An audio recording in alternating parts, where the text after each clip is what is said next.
Pope Boniface VIII, Unum Sanctum. Of the one and only Church there is one body, one head, not two heads as a monster. The Pope alone possesses the supreme authority in the Church. The bishops do not. Pope Leo XIII, Satis Cognitum, No. 14, 1896. Bishops succeed the apostles. They inherit their ordinary power. They do not receive plenary or universal or supreme authority.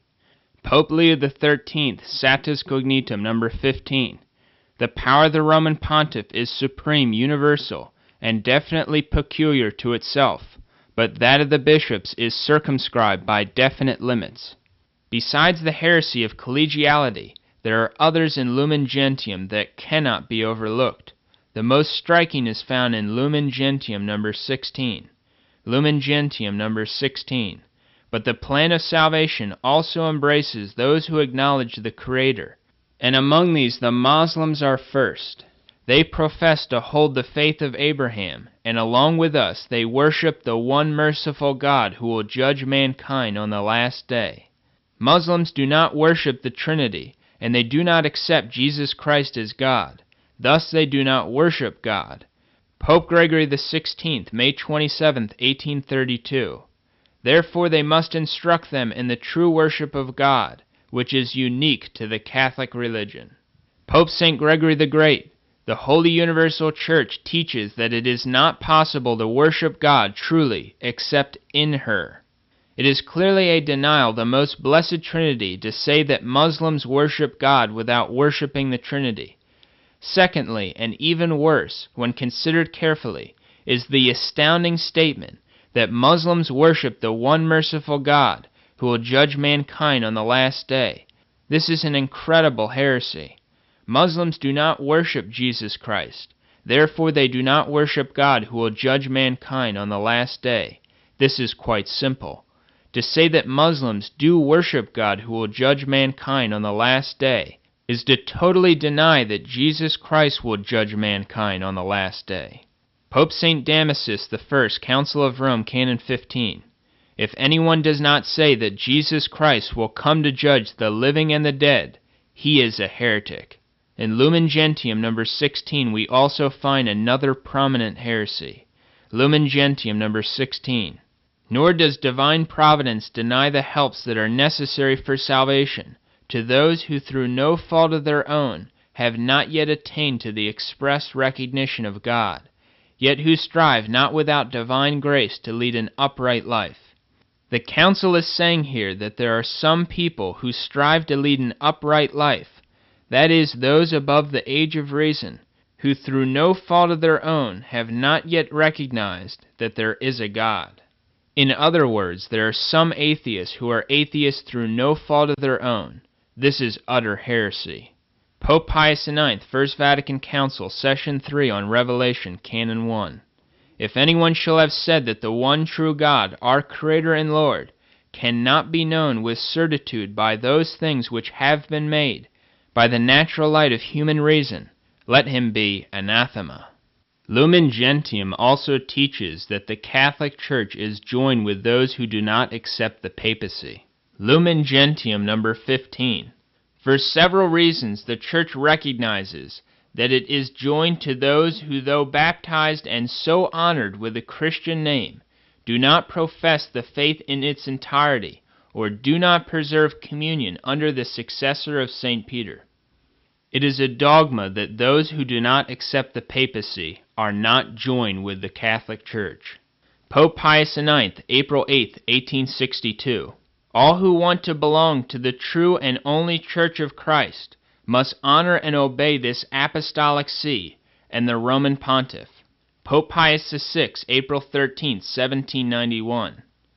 For no one can be in the Church of Christ without being in unity with its visible head, and founded on the See of Peter. Pope Leo XIII, Satis Cognitum, No. 13, June 29, 1896. Therefore, if a man does not want to be, or to be called a heretic, let him not strive to please this or that man, but let him hasten before all things to be in communion with the Roman See. Dignitatis Humanae. Declaration on Religious Liberty. Vatican II's Declaration on Religious Liberty was without question the most notorious of all the documents of Vatican II. This is because its teaching on religious liberty was so heretical, so contrary to the teaching of the Catholic magisterium, that even the most liberal heretics had trouble rationalizing it.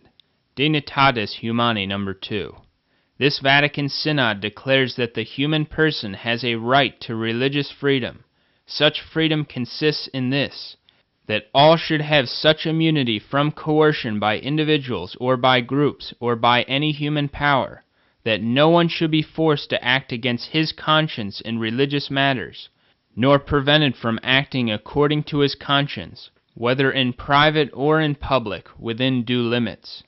It is a dogma of the Catholic Church that states have a right, indeed a duty, to prevent false religions from publicly propagating and practicing their false faiths. States must do this to protect the common good, the good of souls, which is harmed by the public dissemination of evil. This is why the Catholic Church has always taught that Catholicism should be the only religion of the state, and that the state should exclude and forbid the public profession and propagation of any other. Pope Pius IX, Syllabus of Errors, December 8, 1864, number 77. In this age of ours, it is no longer expedient that the Catholic religion should be the only religion of the state, to the exclusion of all other cults whatsoever, condemned. Pope Pius IX, Syllabus of Errors, number 78. Hence in certain regions of Catholic name, it has been laudably sanctioned by law, that men immigrating there be allowed to have public exercises of any form of worship of their own, condemned. Pope Pius IX, Syllabus of Errors, number 55. The Church is to be separated from the state, and the state from the Church, condemned. Thus, it is abundantly clear that the teaching of Vatican II is direct heresy against the infallible teaching of Pope Pius IX and a host of other popes we don't have time to quote. The teaching of Vatican II on religious liberty could literally have been added to the errors of the syllabus condemned by Pope Pius IX. Dignitatis Humani No. 3. So the state, whose proper purpose it is to provide for the temporal common good, should certainly recognize and promote the religious life of its citizens. With equal certainty, it exceeds the limits of its authority if it takes upon itself to direct or to prevent religious activity. This is incredible. Vatican II says that the state exceeds its authority if it dares to direct or prevent religious activity. In other words, the state exceeds its authority if it is not godless, but justice, reason, and Catholic dogma forbid the state to be godless. Pope Leo XIII, June 20, 1888.